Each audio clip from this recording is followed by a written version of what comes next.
Alors, ici, on a sinus 2u, cos carré, enfin, je m'excuse, sinus 2x, cos carré 2x, dx. Bon, on va poser tout d'abord u égale 2x.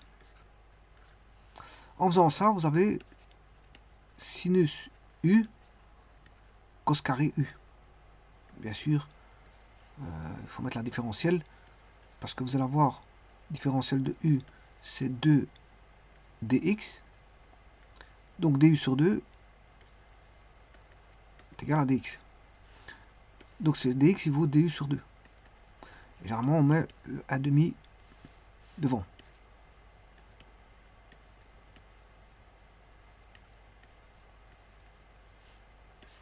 De la primitive. Maintenant, je vais faire un deuxième changement. On va poser v égale, c'est la plus grande puissance, hein, puissance, ici on a la puissance 1 et l'autre 2. Ben, je vais poser v est égal à cosinus x, cosinus u.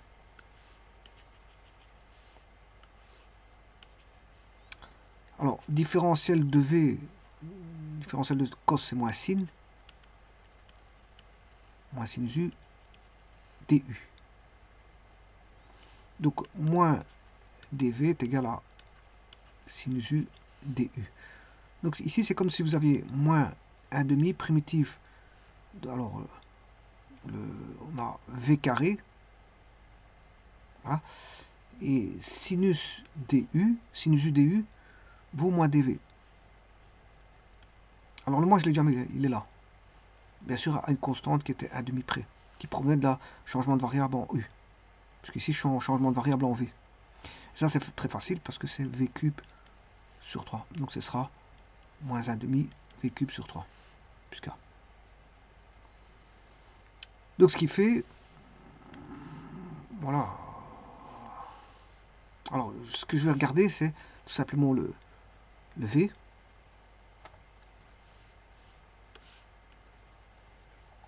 Voilà. Comme v est égal à cosinus u, eh bien, c'est la même chose de dire moins 1. Alors, 2 fois 3, c'est 6.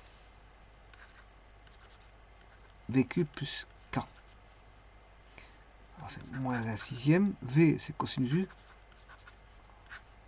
au cube plus k.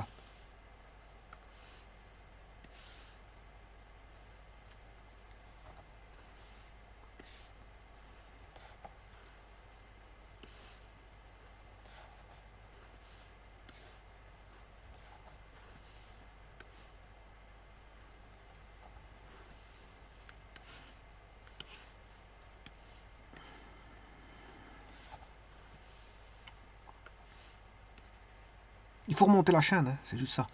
Et sachant que u vaut 2x, u vaut 2x, et on peut écrire que ça vaut moins 1 sixième de cosinus. Mais u, il vaut 2x.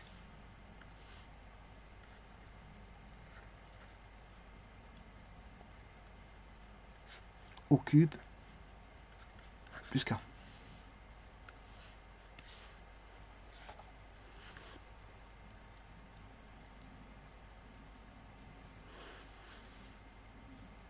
Alors, j'aurais pu dire, mon primitif de sinus de a x cos carré ax dx est égal à, on aura toujours du cos ax au cube sur 3, et on aura ici moins 1 sur a.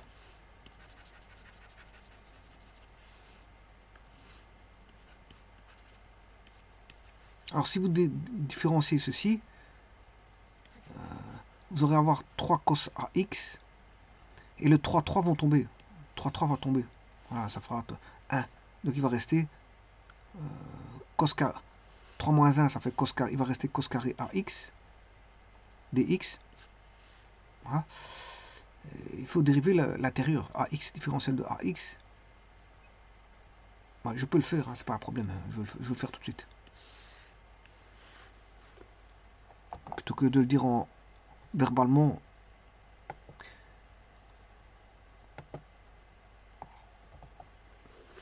Alors, on va différencier ceci.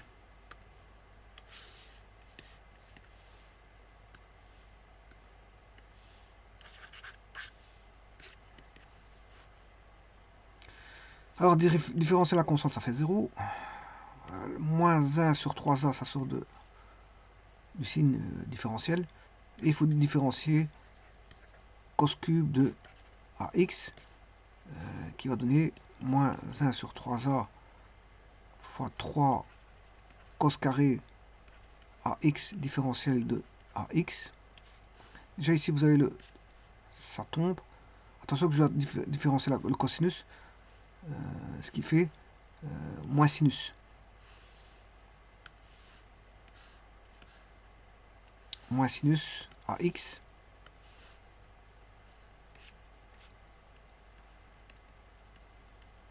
fois la différentielle de ax qui vaut a. Donc le moins là et le moins là, ça fait plus. 3 sur 3, ça fait 1. A, alors lui va donner a dx, celui-ci. Et le a et a, ils vont tomber. Donc il va rester sinus ax fois cos carré ax dx. Donc c'est bon. C'est bon. Alors maintenant, je vais aller sur GeoGebra. On va voir ça tout de suite. Je vais mettre un curseur. Positif, négatif, 1. Ok. Alors, sinus ax fois cos carré ax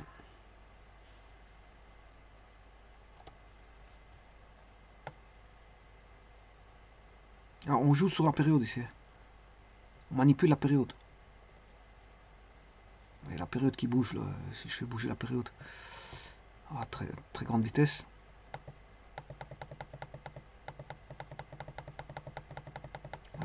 Sur GeoGebra, on peut aller jusqu'à 20 fois la vitesse.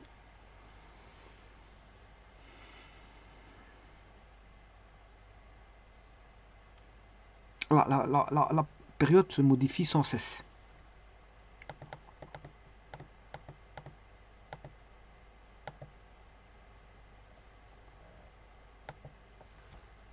Bon, je vous rappelle que si vous voulez maintenir une fréquence constante en électronique, bon, c'est pas gagné. Je vous le dis tout de suite, c'est pas gagné. Pourquoi? Parce que bon, il y a beaucoup de modifications des perturbations extérieures qui vont venir modifier le signal. Je pense aux parasites. Si voilà, vous créez un signal avec une certaine fréquence, voilà, il y a des parasites extérieurs qui peuvent s'incorporer. Donc c'est pour ça qu'il faut des antiparasitages. Bon, on met des circuits adaptés antiparasitage. Par exemple, je pense aux condensateurs et autres, des circuits à condensateurs. Pour, je veux dire, filtrer, je veux dire, ce qu'on ne veut pas, les perturbations. Le filtrage est quelque chose de très important en électronique.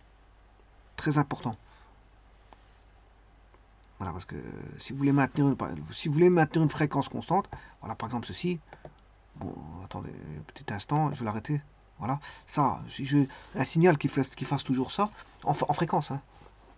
En fréquence, pas en amplitude, parce qu'en amplitude, si vous voulez jouer en amplitude, ben, ça c'est en amplitude, vous faites x3. Généralement, c'est les amplificateurs qui permettent d'amplifier. Voilà. Il y a tous des circuits électroniques d'amplification qui existent, qui permettent, bon, soit à ampli opérationnel, soit à transistor, peu importe, on peut amplifier.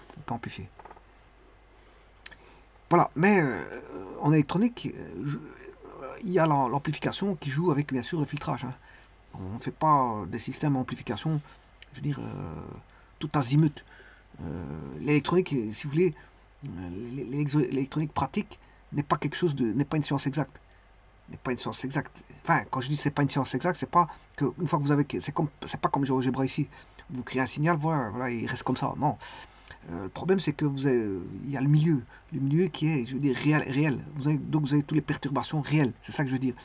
Quand je dis que c'est pas mathématique, c'est dans le sens où Bref, on n'a pas, vous mettez pas comme GeoGebra une fonction, vous l'avez, et puis voilà, c'est fini. Non, c'est pas comme ça. En électronique, il faut sans cesse voilà, être à l'écoute. L'électronique est sans cesse à l'écoute voilà, du monde extérieur. C'est-à-dire que si on lui impose des signaux, bien sûr qu'ils sont des signaux mathématiques avec des opérations mathématiques qui pourrait y avoir, hein. Par exemple au travers d'ampli opérationnel, addition, soustraction, multiplication, etc. Tout ce qu'on veut, hein, tout ce qu'on veut, moyenne, et tralali, tralala, de signaux, tout ça c'est mathématique effectivement, mais le monde extérieur va lui faire voilà, casser cette dynamique voilà, de pureté, voilà, par l'entremise de perturbations. Et les perturbations, il faut en prendre dans les circuits électroniques. Si vous ne les prenez pas en compte, ben, je veux dire, l'électronique, je veux dire, ne joue pas son rôle. Hein, parce que le signal n'est pas celui qu'on aurait voulu. Et que celui qui a été calculé, celui qui a été modélisé, celui qui a été mis dans le circuit. Voilà. S'il y a des perturbations, ben, il faut contre-réagir à ces perturbations. Voilà. Et donc, vous n'avez pas, généralement, on a des perturbations qui font que la fréquence peut varier, mais on corrige, on fait des corrections. Correction de fréquence, etc. On peut avoir même des pertes d'amplitude, hein, voilà, donc il faut réadapter voilà, le signal. Le signal, il faut chaque fois voilà, le maîtriser, il faut le maîtriser tout le long du chemin, il faut le maîtriser en fréquence et en amplitude. Et se déjouer voilà, des perturbations extérieures. Bon, voilà, ici, on n'a pas tout ça parce que c'est un signal propre. Voilà, j'ai un signal propre, une fois que je le mets comme ça, voilà, j'ai ça, je ne bouge plus, le signal il reste constant comme ça. Bon, ce qui n'est pas le cas en électronique. En électronique, je dis, il y a des perturbations extérieures. Il suffit que vous avez voilà, une télévision, un téléviseur, s'il y a une moto qui passe, voilà, ça peut ramener des fréquences, je veux dire, perturbatrices à votre circuit téléviseur. Donc si vous n'avez pas mis des circuits correcteurs, ben, vous allez avoir le parasitage qui va se faire au travers de la télévision. Voilà, on va dire ça comme ça. Et c'est la même chose pour les voitures, hein. Voilà, si vous avez une voiture avec une radio, ben, il y a des parasites. Il y a des parasites. Voilà. Et on peut même avoir des pertes de signal. Alors, ceci étant dit, je vais calculer l'intégrale de ceci, de f.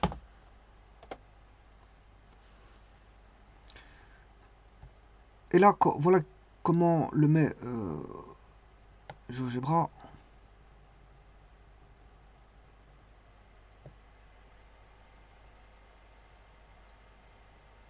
Alors, le A, il valait 2. Hein.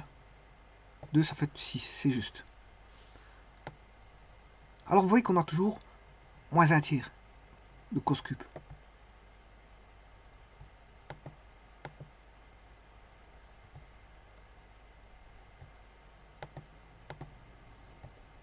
Ah oui, c'est ça, moins un tiers de cos cube. Donc, on a bien, GeoGebra l'écrit de cette façon-là.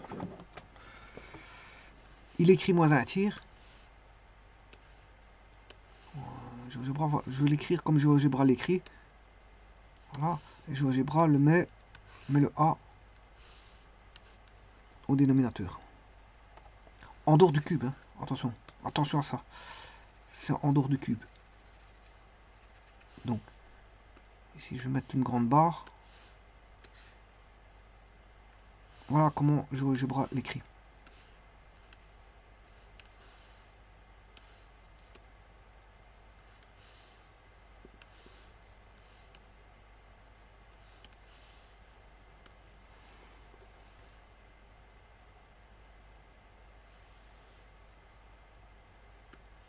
Voilà, c'est comme ça que GeoGebra l'écrit.